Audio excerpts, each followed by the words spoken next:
Hey guys, Slaptech here and welcome back to World of Tanks, and in this video guys I'll be showing you that sometimes you just can't win them all no matter how hard you try. So, I am in my T125 on Oasis Palms, or as I like to call it, Camper's Oasis, and this video will definitely show you why I like to call it this. So, we are in our T125, as I said. The T125, what do you need to know about it? Well, it's sort of a heavium, I should say. This is a tier 10 American heavy tank, by the way. It's, I would say, mostly a heavium. It's got fantastic mobility, I'd say pretty good armor, and a great gun with an awesome rate of fire. And that's what really keeps this tank alive, and that's why I really like it, is the mobility, the armor, and everything is just kind of all around in this tank, and that's definitely my perfect mix of tanks. So, now, I am moving over to a very aggressive location so I can catch maybe those two Jagdpanzers on. Now, I've played with those two Jagdpanzers before, and all they do is, they must have a very boring style of tank play, but all they do is play in their Jagdpanzer. Most times, you know, camping in the back where they're not spotted, which is a good strategy, I just say not the most fun.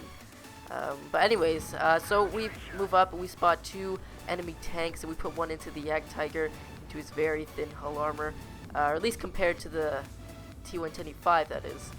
And we come back and put another one into him, and this poor guy is just cut out in the open, can't do anything. Our little T-34 friend is blocking us. As you can see, just look at the fantastic rate of fire on the T125. Our T-32 friend got a bit too confident. As you can see, there are huge shells landing right near us, and those are the Jagdpanzers, who just put that T-32 on half health with one shot. So that's what the Jagdpanzers can do. That's why they're so devastating to be shot by. Now, this T-34, this T-34 is just slightly in the way, so I thought I might move to another position where it'll be more effective. But I see now that they're both leaving, which is a very foolish mistake.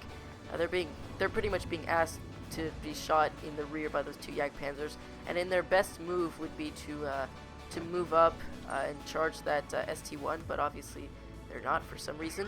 But the Jagdtiger moves up on our flank, and I put one trying to cover my allies in the T-34 and T-32. And thanks to the fantastic rate of fire, we take him out, but not quick enough to save that T-32's life. Now, that was kind of a stupid mistake on the T-34 and T-32's behalf. They knew there was two huge camping Jagdpanzers out there, but they just completely ignored it. And they didn't really make the greatest observation, I'd say. So I told the T-34 friend to come down quick and I can cover him, because I'm certainly not going up there. I knew he'd probably be mad at me because I didn't move up with them, but I couldn't do anything because, you know, you have to make observations. So I put one into the ST1. I put him on, I say 1/4 of his health, so he's very low. So I move up confident since I haven't seen the Jagdpanzers being fired yet. Firing shots at me yet, so put one more into the ST1, and he's one shot away. So I load heat, thinking he's gonna side scrape, so I don't have to pop out as much to give the Jagdpanzers a clear shot at my side. So all that's remaining is the T-54. So I am, I guess, kind of convinced that the Jagdpanzers are shooting at me and they're shooting the other way, but no. As you can see, that huge, I guess, not dust ball impact in the sand. I guess confirms that they are definitely after me. T-54 puts one shot to me. I thought it might be a good trade, around 290 alpha damage for around 400. So that's a good trade for me. Still a bit concerned about those Jagdpanzers, but as you can see, I'm not really worried about them right now. Move up. I very much hesitate, and the Jagdpanzer put one shot to me, taking out my ammo rack and my tracks. So that was, yeah, I'd have to say that was a stupid move as well. I pretty much knew I should have seen them coming, but I really had to kill that T-54 to put the pressure up. Now, we have a clear shot at Centurion trying to help out our E100 friend. We put one right over his backside of the tank. Very unfortunate, but the Centurion will come back again, and we're going to try to take him out. So I thought the T-54 was coming down to assault me, but he's not, which is a very smart move by him.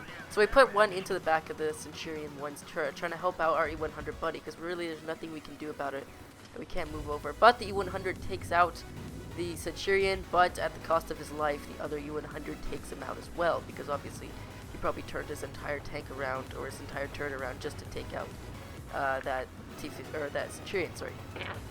So anyways, It is a 2v4 right now. 2 full health Jagdpanzers, an E100, I say cripple E100, and a crippled T-54. How do we deal with this situation?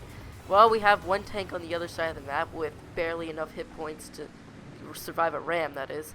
And right now, I just really need to make a move here. I need to get this E100 out, and there he is in a perfect spot. I should have load heated there. Oh my gosh, that went in. I haven't watched this replay in a while. I'm very shocked that went in. Oh my goodness, RNG is smiling upon me today. So anyways, somehow that one landed right to that thick spot of the E100.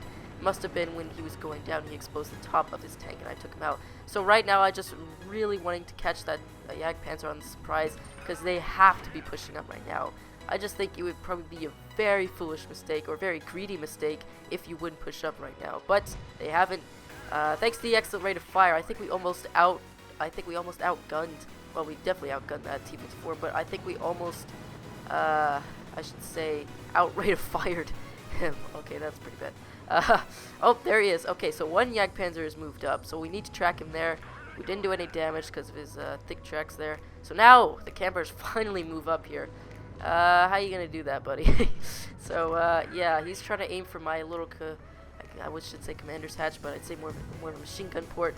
But I wiggle and dance, and he misses as always. That huge caliber machine gun probably takes a very long time to aim. He rams me, but little does he know that this tank is full of surprises. So I keep wiggling back and forth, just trying to avoid his shot there, and it's really not that hard. So I keep wiggling back and forth to hopefully evade his fire. I'm definitely confusing him. There we go. He misses his shot, making him look very foolish right now. It's pretty hilarious.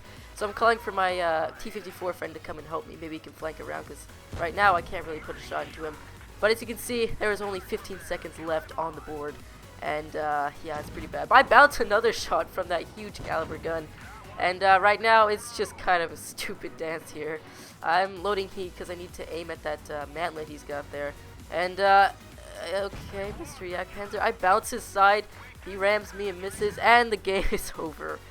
Okay, so, yeah, that was very interesting. We'd had a total of 5,000 damage, 5,000 plus, and got a top gun, but still could not carry this game. So that kind of shows you that, you know, campers never win, nor do tryharders.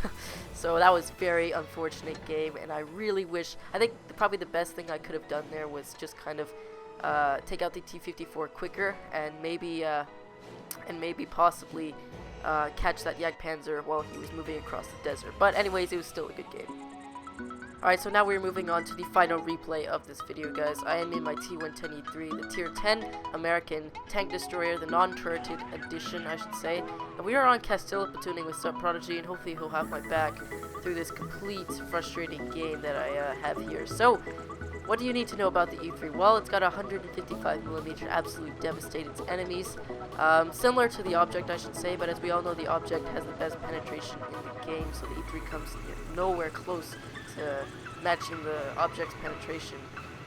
So the Object obviously has the best penetration in the game. The Jagdpanzer 100 has the best alpha damage in the game. So what's so special about this tank destroyer?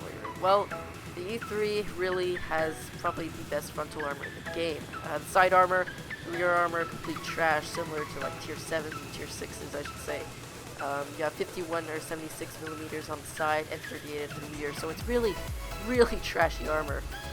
But the frontal armor, you'll probably need around 220 to 280mm just to pen the lower plate of this tank. So that is a huge advantage over, I should say, the Jagdpanzer and the Object. They both have very weak armor.